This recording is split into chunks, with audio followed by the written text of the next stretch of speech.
5 days after being shot in the head, President Trump gave a 92-minute speech to accept the Republican nomination for president. The speech began after Joe Biden went to bed and lasted longer than Joe Biden can stay awake. And despite its length, it was perhaps the best speech of Trump's political career. We will get into the key moments as well as the terror stirring in the hearts of Democrats. I'm Michael Knowles. This is The Michael Knowles Show.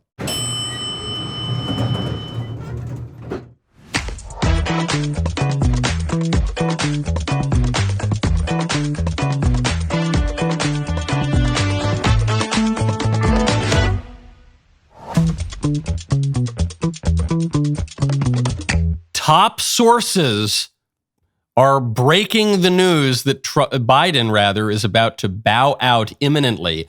And everyone seems to think this is an established fact.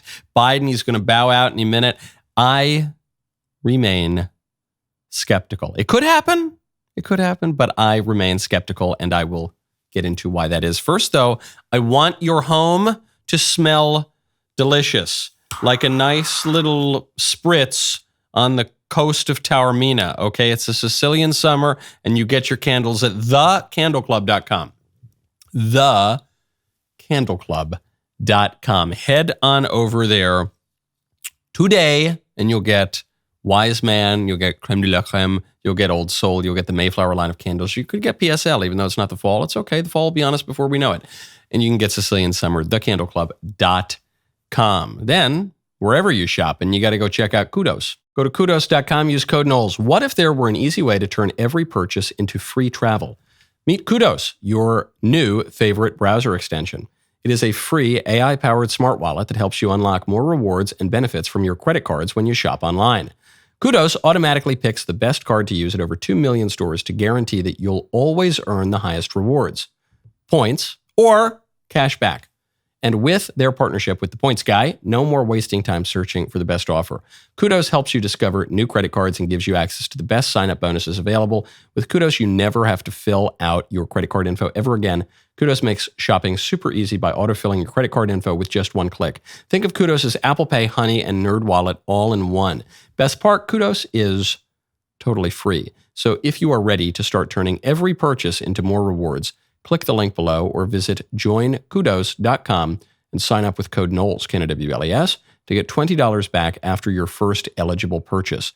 That is joinkudos.com, code Knowles. Before anyone accuses me of a cheap shot against Biden, that the Trump speech began after Biden went to sleep and it lasted longer than he can stay awake, he was not awake for that speech. There was a statement issued by the Biden-Harris 2024 campaign, and it came specifically from the campaign chairman, Jen O'Malley Dillon. Of course, the Biden campaign chair lady has two last names. Of course. I bet she subscribes to Ms. Magazine, too. She released this statement, but she made a big mistake. The statement was written as though it came from Joe Biden, but Joe Biden was asleep and doesn't know what his name is and might not even be the Democrat nominee anymore. So at the last minute, they released the statement from the campaign chairman, Jen O'Malley Dillon, but they forgot to change the pronouns. Libs, you'll notice, are very bad with pronouns. They don't know. They call men she, they call women he. And this lady, Jen Dillon, identifies as the president of the United States. It opens up, I won't read the whole thing. Tonight, Donald Trump rambled on for well over an hour and failed to mention Project 2025 even once. Slight digression here. I had a lovely sit down the other day with the head of Project 2025, Kevin Roberts, the head of the Heritage Foundation, on his show, the Kevin Roberts Show. You can go check that out on YouTube and over at Heritage. I go on. He failed to mention how he had inflicted pain and cruelty on the women of America by overtaking Roe v. Wade. And, it's all just the classic Democrat talking points. But here's the problem. Then it gets down to the next paragraph. I am running on a different vision. I am running for an America where we defend democracy, not diminish it. I am more determined than ever to defeat Donald Trump and Project 2025. But Jen O'Malley Dillon is not running for president, to my knowledge. Maybe she's the person that the Democrats are going to use to replace Biden. I don't know. It's a weak statement from a weak campaign that has a very weak candidate, where the candidate doesn't even matter. The candidate is just a placeholder. And you could fill in Jen Dillon, you could fill in Kamala Harris, you could fill in Michelle Obama, for all we care. There's nothing to the campaign. The campaign is just the regular old Democrat talking points, not even reacting in real time to what Trump said, not even getting the time right. They could have said it was well over an hour and a half. They didn't. It's just this rote, mechanical nonsense that is not, it does not know what time it is. Whether we're talking about an 8 p.m. speech or a 10 p.m. speech, just doesn't know. Whether we're talking about politics in 2024, they're talking like it's 10 years ago. So what did Trump say? It was a marvelous speech. It went on really, really long. I was actually at a dinner while this was going on, so I didn't watch the whole thing in real time, but I had to watch much or most of it in real time. I couldn't pull myself away because Trump opened up, gave the usual pleasantries, and then he said, look, you all want me to talk about the assassination attempt?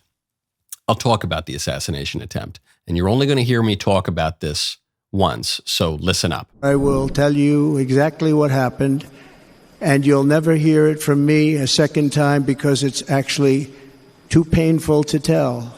I'm not supposed to be here tonight. Not supposed to be here. No?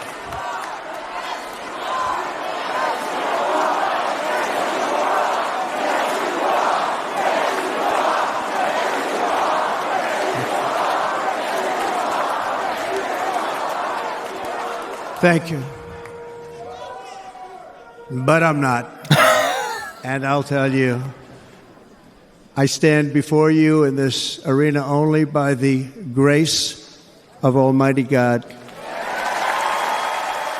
A beautiful statement and classic Trump self-deprecation, classic Trump realism. People accuse this man of being a narcissist and an egomaniac, and he certainly plays one on TV, but I don't think he really is one in real life. Because you hear these little comments where you remember years ago, he mentioned that he didn't drink. He said, I've never had a beer. I'm probably the only president that's never had a beer. Could you imagine if I did drink, I'd be the worst. It's the only good thing you can say about me is I never had a drink.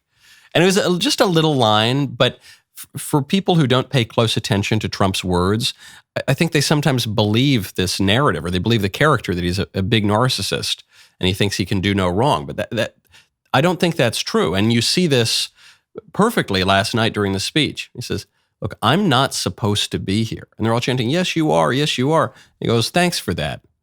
But I'm not. Actually, I'm really not. I didn't survive the assassination attempt by my own skill and greatness. I would also say Trump is obviously supposed to be here.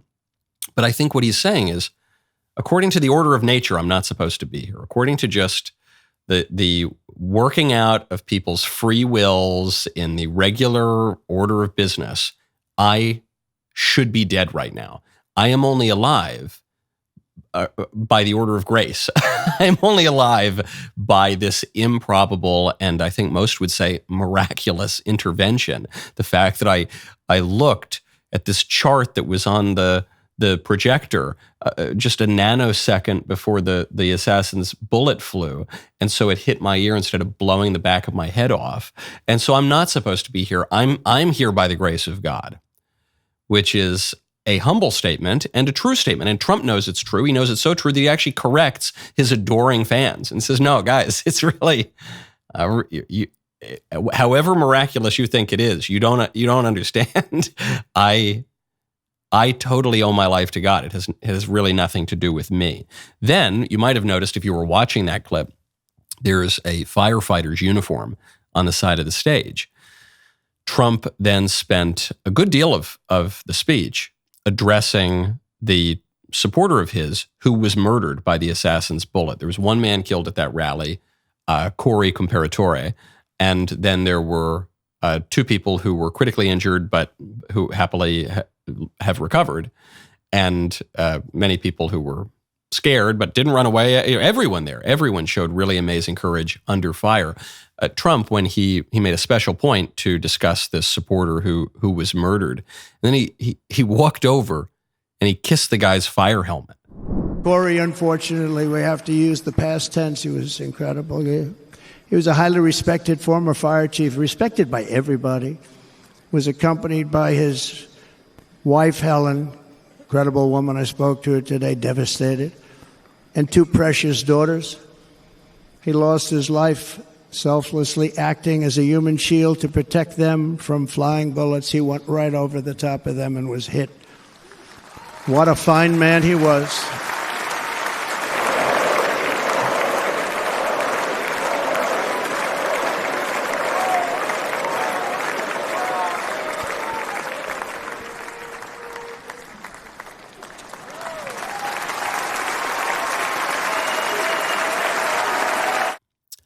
One gets a little misty-eyed watching, especially this portion of the speech, because we've seen this kind of thing from Trump before.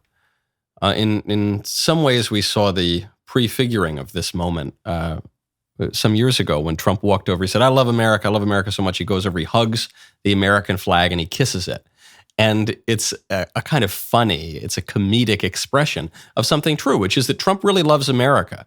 And he doesn't love America in some dorky, purely ideological way, the way that political nerds often do. He really loves America. He loves the flag. He loves hot dogs on the 4th of July. He loves fireworks. He loves America in I think a deeper way than many ideologues do. And here you saw a much more somber expression of that, but I think equally and perhaps even more sincere than the first one, when he walks over and he's not afraid to make himself look a little silly, or when he kisses the hat. I think he really thinks, man, this guy took a bullet to support me. That's why he was there, was to support Trump's candidacy. And immediately he took a bullet to protect his family. And that's an extraordinarily honorable and noble thing. And Trump is recognizing that. And so, of course, nothing is going to ease the grief other than time and faith for the family. But this is an amazing honor for a guy who deserves it, because he went out in the most honorable way you possibly can. And that's a sweet memory for the family, and it's worth honoring. A lot of misty-eyed people there. And then Trump gets into the campaign part of the speech, the stump part of the speech, which we'll get to in 1 second. First, I want to tell you about Ramp. Go to ramp.com/Knowles. When you are running a business, time is money. That is why I'm so excited to introduce you to Ramp. If you are a finance professional looking for a better way to maximize productivity and cut wasteful spending, then Ramp could be for you. Ramp is a corporate card and spend management software designed to help you save time and put money back in your pocket. With Ramp, you can issue cards to every employee with limits and restrictions. You can also stop wasting time at the end of every month by automating your expense reporting. Ramp's accounting software automatically collects receipts and categorizes your expenses in real time, so you don't have to. You will never have to chase down a receipt again, and your employees will no longer spend hours submitting expense reports. The time you will save each month on employee expenses will allow you to close your books 8 times faster. You get $250 by joining. The service is totally free. And right now, get $250 when you join Ramp. Go to ramp.com/Knowles, ramp.com/Knowles, Knowles. That is ramp.com/Knowles. Cards issued by Sutton Bank and Celtic Bank, members FDIC. Terms and conditions apply. I tweeted out about halfway through. I said, this speech is magnificent. It's a masterpiece in both letter and delivery, because I think many people who are not familiar with political oratory have failed to recognize how incredibly difficult this speech was to give. We have just experienced an historic moment. This man was within millimeters of being murdered. He survived by an apparent miracle. And then 2 days later, he's at a political convention, and time keeps moving on. So we're just in the throes of the campaign again. His opponent, the incumbent president, might drop out of the race because he has dementia. President Trump doesn't even know who his opponent will be, Everything is so up in the air. And so Trump's got to come into the convention. He's got a bandage on his ear because part of it was blown off days ago.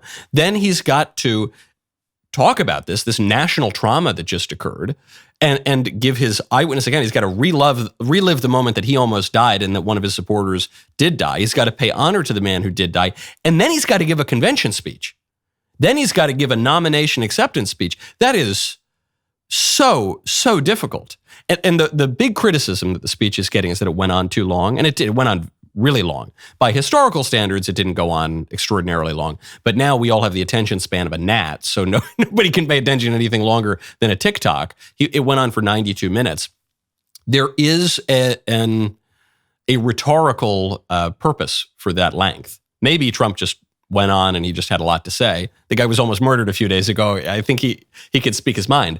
But the campaign purpose of giving this long a speech is to draw even more sharply that contrast between him and Biden. Biden, at this point, by the time Trump took the stage, Biden had probably been asleep for hours. Sincerely, there's no way the guy was still up watching the speech.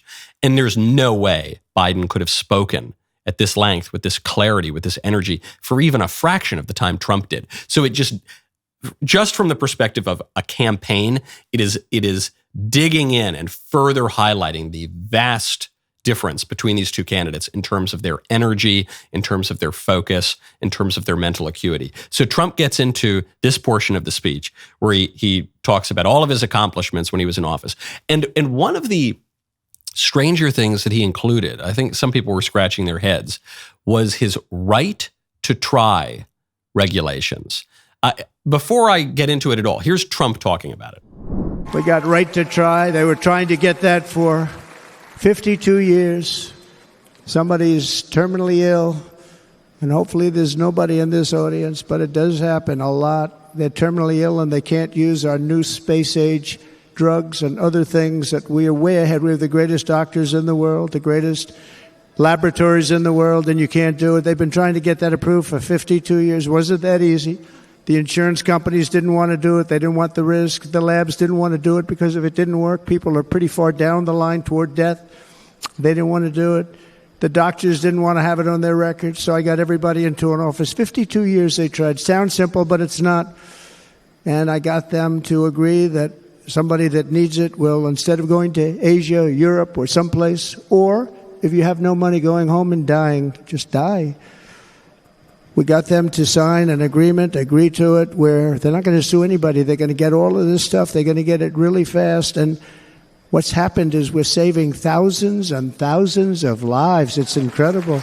So a lot of people were scratching their heads, I think, and they said, why, of all the big Trump accomplishments, of all the big campaign promises, why focus on right to try, this medical regulation that allows people to have early access to drugs that have not made it all the way through the approval process and been released to the general public.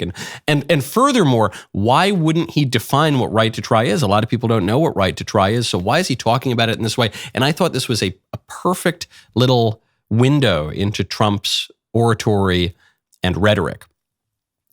First of all, he's talking about right to try because voters tend to be old. The reliable voters tend to be people of a certain age. This is especially true for Republicans. So he's going to highlight issues that are important to elderly, conservative Americans. That's smart from the perspective of what you include in the speech. But then two, Trump is not a dork.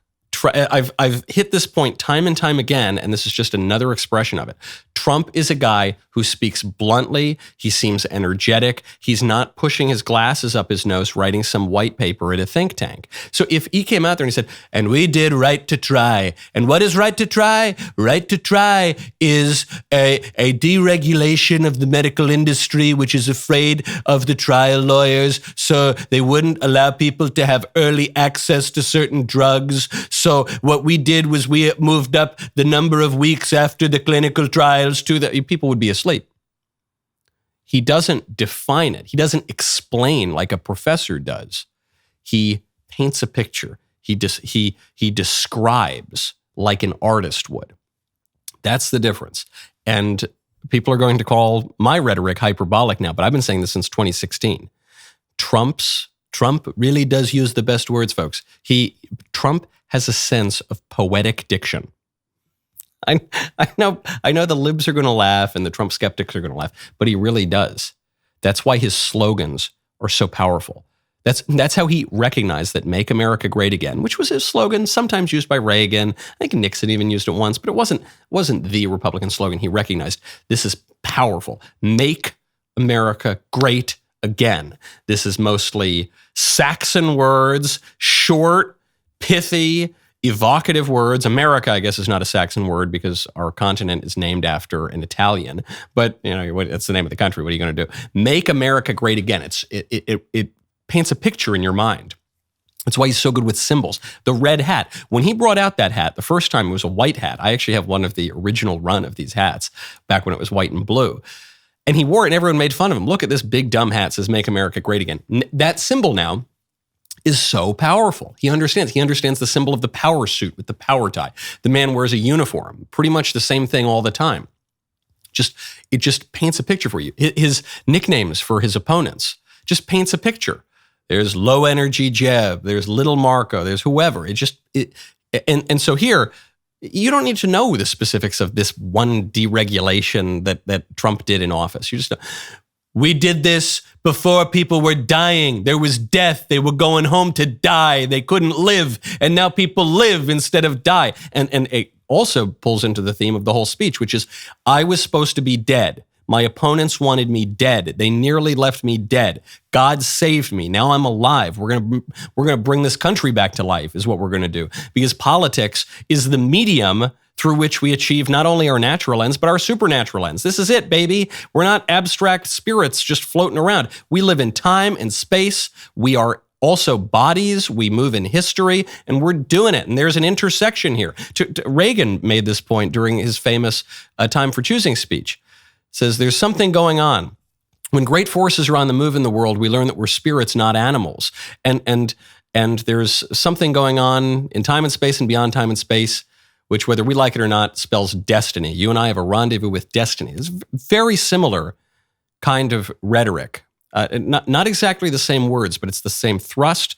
It's the same point. And he lands the whole thing on MAGA, which we'll get to in one moment. First, though, when you want to talk about getting excited, you got to talk about Roman. When you think about getting excited, you might be thinking about Roe Sparks. Men, have you heard about Roe Sparks? You got to go to ro.co/Knowles. This dual action prescription merges the powerhouse ingredients found in generic Viagra and Cialis, that is sildenafil and tadalafil, into one formidable treatment. But it's not merely about the ingredients in the medication, it's how you're taking it. That's why Roe Sparks are designed to dissolve under your tongue. That is huge because dissolvable treatment hits your bloodstream faster than old school pills. Roe Sparks leverages the benefits of sublingual administration. That's evocative, meaning that the tablet dissolves under your tongue. This method allows for fast absorption directly into the bloodstream, bypassing the digestive system. The result, quicker onset of action, reducing the wait time typically associated with traditional pills. Plus, tadalafil is really fun to say. And it's also the active ingredient in Cialis, and it also lasts in the system for up to 36 hours. For treatment that works fast and lasts long, connect with a provider at ro.co/Knowles to find out if Roe Sparks are right for you. That is ro.co/Knowles, Knowles, ro.co/Knowles. Compound drugs are permitted to be prescribed under federal law but are not FDA approved and do not undergo FDA safety, effectiveness, or manufacturing review. Only available if prescribed after an online consultation with a provider. My favorite comment yesterday is from Politically Incorrect 956, who says, things have become more divided since I became president. Therefore, I will run for president again. That is the Biden campaign theme. That is very true. Doesn't seem to make a lot of sense, but most of the Biden campaign doesn't make a lot of sense. Okay, we're going to move on from Trump. But the final point he makes, I love, is on his campaign theme, which he's had for 8 years. It is what we were just talking about. It's MAGA. Greatest movement in the history of our country. Make America great again. When they criticize it, they say, we're going to try and stop MAGA. I said, MAGA is Make America Great Again. What are you going to stop? There's nothing to stop. Then they say, oh, that's right. It's very tough to fight it. And all of the people that did try and fight it have failed. What are you talking about? You're going to stop it. It's Make America Great Again. How are you going to stop that? And I love, there are many politicians, they want to go out and they all want to be Pericles. Okay, and so they go and they use this soaring, high-flying rhetoric. Wow, oh my goodness, all this elevated language. And Trump gets into that. Obviously, this was an inspiring speech in many ways. But Trump is grounded. Okay, and frankly, if you want to be Pericles, you got to be kind of grounded too. That's what allows you to soar. To use a similar metaphor, Chesterton says the angels can fly because they take themselves lightly. Trump takes himself lightly here. And so he goes from this really, really inspiring rhetoric. He goes, and they say they're going to stop MAGA. How are you going to stop MAGA? What do you mean? It just means make America great again. What's the matter? It's like a punchline for a stand-up comedian.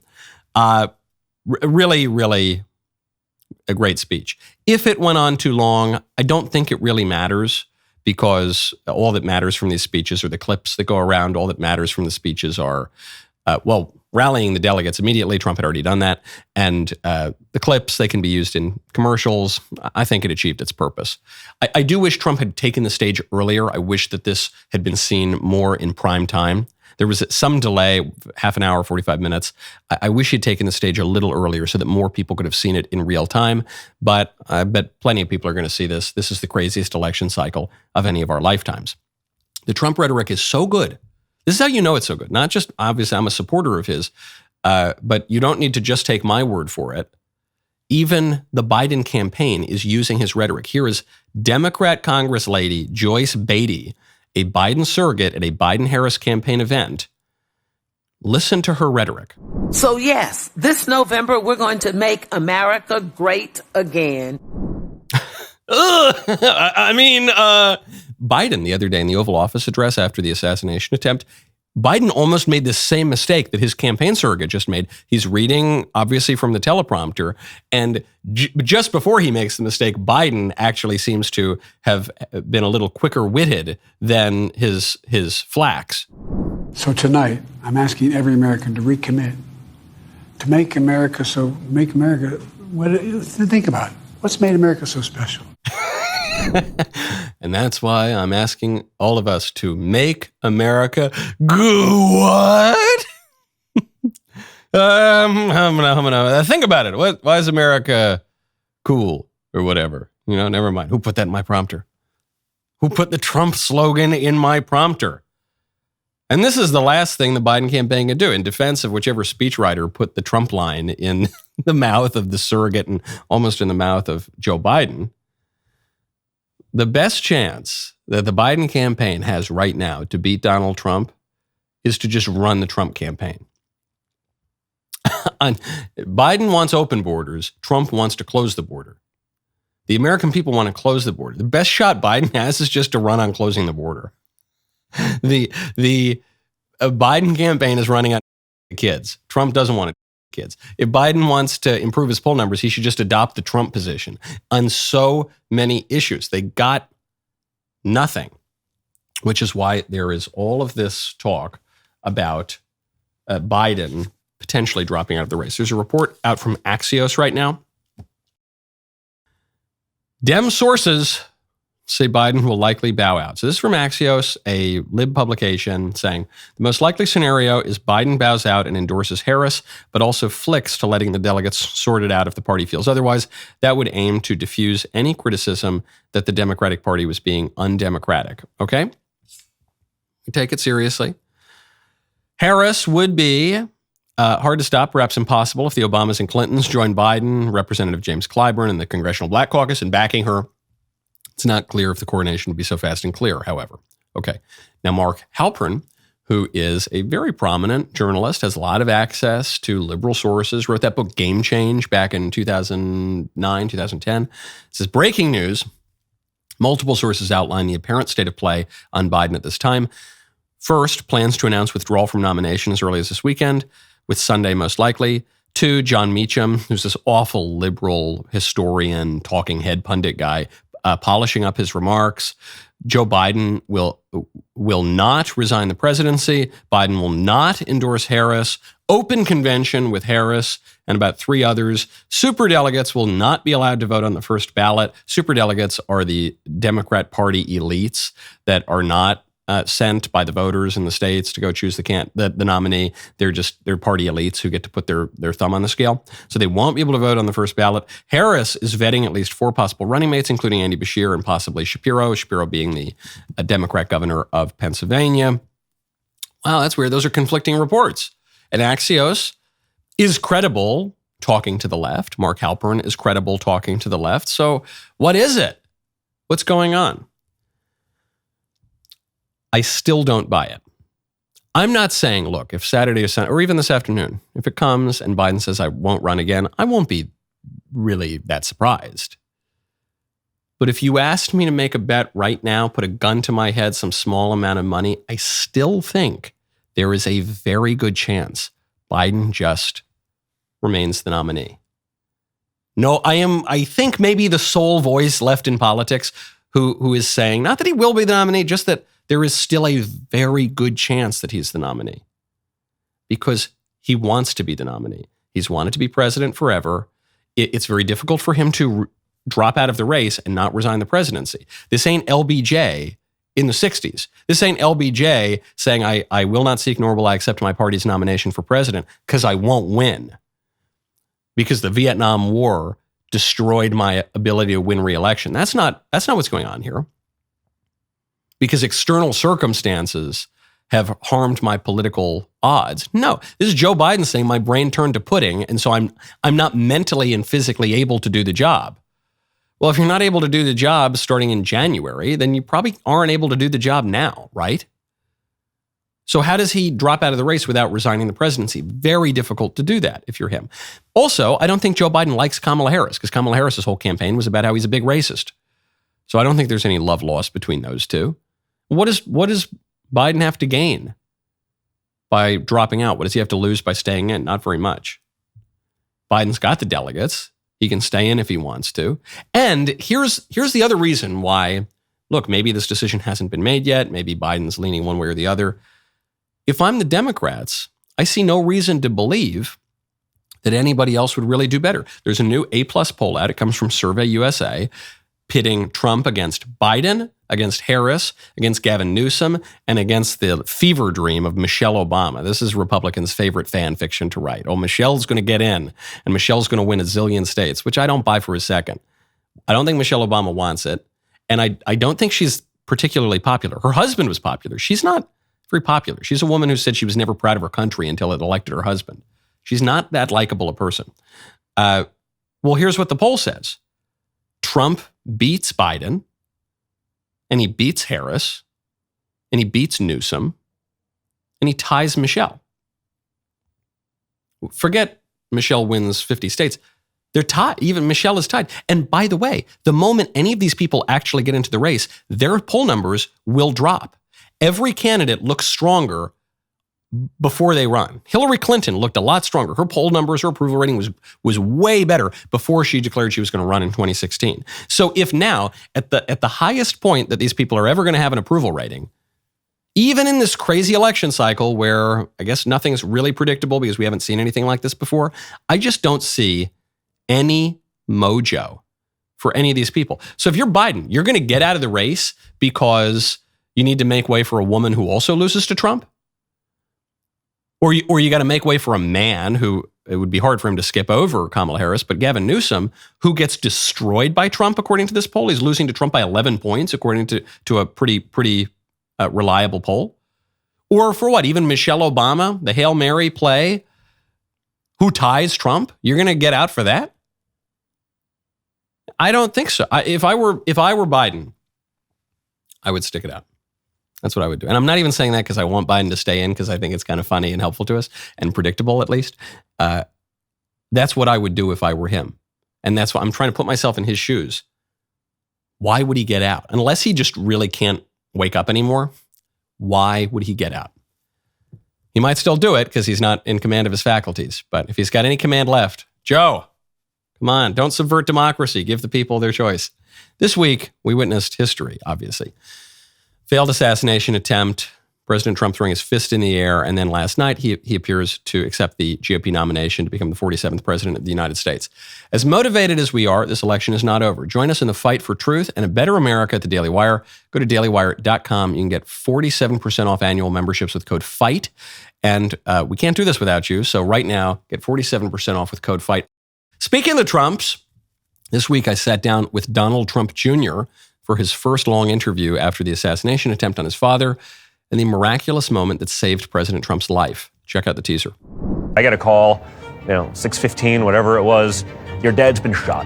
I got a hold of my father, and surprisingly, calm in the hospital. And by then I'd already gotten to see the video and sort of him coming up defiant in the face of actual fire. It was sort of amazing, and he just sort of said, "Hey man, you're the biggest badass I know," and because I genuinely believe that.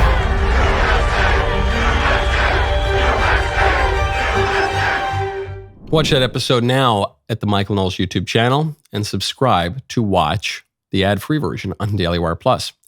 Our mailbag is sponsored by Pure Talk. Go to puretalk.com/Knowles, Knowles, to upgrade your cell phone service to America's most dependable 5G network and save an extra 50% off your first month. Take it away. Good morning, Mr. Knowles. My name is Zach. I'm 26. I live in St. Paul, Minnesota. I just got sober 9 months ago. I was a heroin addict for 7 years, and I'm working on a speech currently to present at NA and AA meetings in my area. The speech is comprised of 4 sections. The first section is defining your goals. The second section is creating a vision for the future.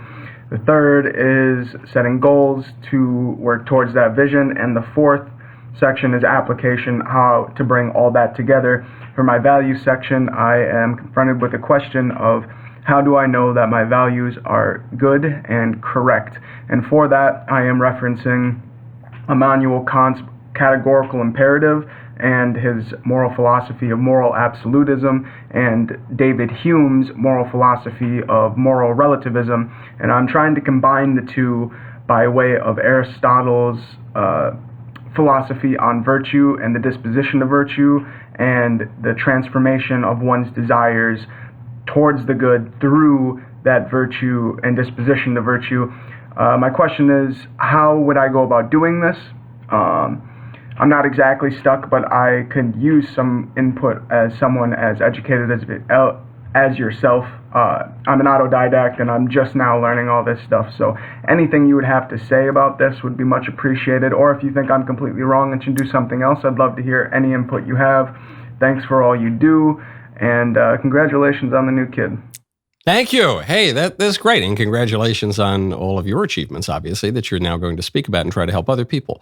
I don't think you're completely wrong. I think you're just making it too complicated, much more complicated than it needs to be. So you're bringing up these thinkers from modernity, like Immanuel Kant and Hume, and you're trying to bring in the categorical imperative, which is Kant's way to try to work up some moral criterion in a secular world, in a post-Enlightenment world. But you don't need any of that because secularism's dumb and the Enlightenment got many things wrong. So because you actually give yourself the answer in your question, which is, and I'm trying to meld that with Aristotle a little. So, okay, good. If you're going to give a speech based on Aristotle's understanding of virtue and the good, and great. I think that's what you should do. I think Aristotle is much to be preferred to Kant and Hume. I think the ancients, and especially the ancients read through the scholastics and through the real development of Christendom, is much to be preferred to our modern secular liberal kind of dumb age. So don't worry about it. Forget about Kant, forget about Hume. I mean, they're good to read and everything, but just focus on Aristotle. And then you can read, obviously, the Nicomachean Ethics. It might help you to read, or you should read the other Aristotle writings too. I mean, there's really good stuff. De Animalis? Is that my titles are a little weak here, but you can read Aristotle on the soul and on the other animals. You can read Aristotle's Poetics. You can read Aristotle's Politics, and then what I think is really good to do is read the scholastics, the Christian writers in the Middle Ages, who are specifically St. Thomas Aquinas, who are reading Aristotle through the lens of Christianity, and I think that's going to guide you a lot better than a bunch of secular maniacs in modernity. Next question. Hey, Michael, I had 2 questions for you. The first is, do you think that Donald Trump will pick Nikki Haley to be his Secretary of State if he wins this coming November? The second is, I was thinking of starting my own political podcast to share some of my own unique ideas on politics and discuss areas that I feel are getting overlooked by most everyone.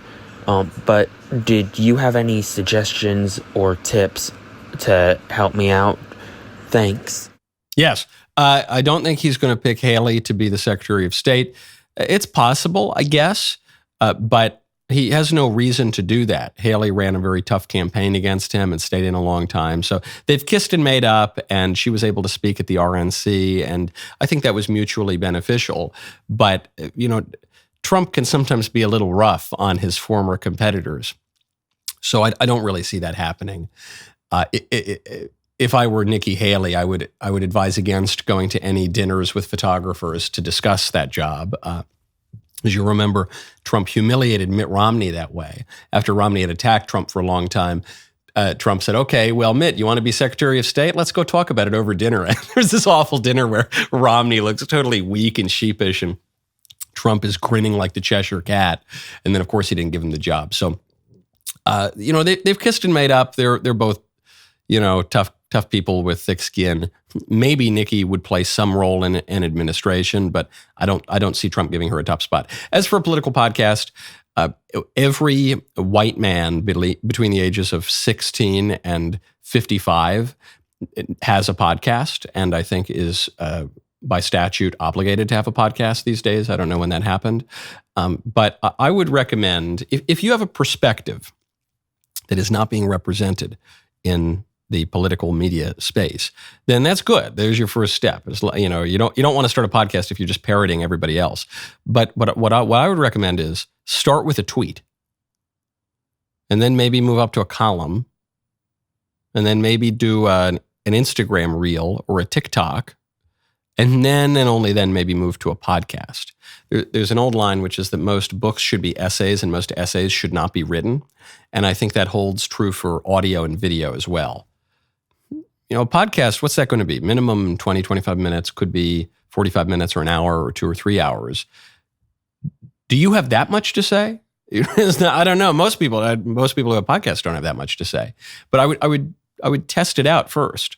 Okay, I think I've got this great 45-minute podcast worth of insights. Let me just distill all of that down into its most concentrated form, put it out there in a tweet or in a short TikTok or Instagram reel. Let's see if that gets traction. Let's see if that goes viral. You do enough of those, people are going to ask you to start a podcast. Then you're in a good position because you've already got a built-in audience, and you're not going to have to try to make this massive lift of convincing people who've never heard of you to give up an hour of their day to listen to your thoughts. That's going to be a lot harder, especially if you don't have a ton of money to invest in marketing and advertising to get it started. Next question. Hey, Michael. I have a question for you about political strategy. Specifically, you recently defended the change in the Republican Party platform as an expression of prudential judgment in order to help candidates get elected. I understand that, but my question is, you've also expressed concern about the social truce of the Tea Party era and even raised questions about the fusionism of the Bill Buckley era. How is Trump distancing himself from Project 2025 or J.D. Vance expressing openness to the legality of the abortion pill or the changes in the party platform substantively different from the social truce or the fusionism of the past? Why are you critical of those compromises in the past, but defensive of these changes today? What is your means for evaluating political strategy versus principle? Thanks. I love the show. Great question. It's a difference between doing and saying. That's the difference. If by social truce you mean, as many people meant during the Tea Party era, we're not going to touch abortion, we're not going to defend marriage, we're not going to protect unborn babies, we're not going to defend our national traditions and makeup and our borders even, that's quite a social policy, you would say, mass migration. If that's what you mean, by social truce, then social truce is awful and terrible. It's not going to win you any elections anyway, and it wouldn't matter if it did because you wouldn't really win anything. But if by social truce you mean we're just not going to talk about it quite so much between mid-July and November every 2 to 4 years, well, that I think actually has something to recommend it. A good example of how to walk this line on the social truce was the governor of Indiana who was rumored to be running for president, Mitch Daniels. Mitch Daniels was, in some ways, a social trucer. But even as he's talking about how we're going to de-emphasize the social issues for a moment, and as the election season's ramping up, he also defunded Planned Parenthood in the state of Indiana. So that's kind of what I'm recommending. If Trump had come out and said, we support abortion now, we support weird sex stuff, we support whatever, all these liberal social policies, I would say that's very bad. That's going to hurt us in the end. But if all he's saying is, hey, we're going to de-emphasize it a little bit in some tough election cycles, after the Dobbs decision comes down that fundamentally reorders how we can even campaign on abortion in America. But hey, listen, guys, I'm still your pro-life guy. I'm the first sitting president ever to show up to the March for Life. I'm the guy who got Roe v. Wade overruled. You think, okay, well, great, let's do that, because then you can get elected and do more pro-life stuff. That's the distinction to me. If we can speak in a prudent and restrained way and then do the most conservative stuff we can, great. But Project 2025 is a database of potential personnel for an administration. It's great. I was sitting down with the head of it the other day. He's a genius. It's a great idea, and I can't wait for it to be put into action. But if Trump comes out and says, I'm really not directly involved in this thing, I haven't agreed to do anything with Project 2025, that's a true statement. And then he gets into office and he hires some great personnel. And if some of those great personnel are in the Project 2025 database, I assume a good number of them will be. There just aren't that many professional conservative politicos in the country. Well, all the better. We can be prudent. That is actually the chief political virtue. We got more to get to. It's Fake Headline Friday. The rest of the show continues now. You do not want to miss it. Become a member. Use code KnowlesKN at WLAS at checkout for 2 months free on all annual plans.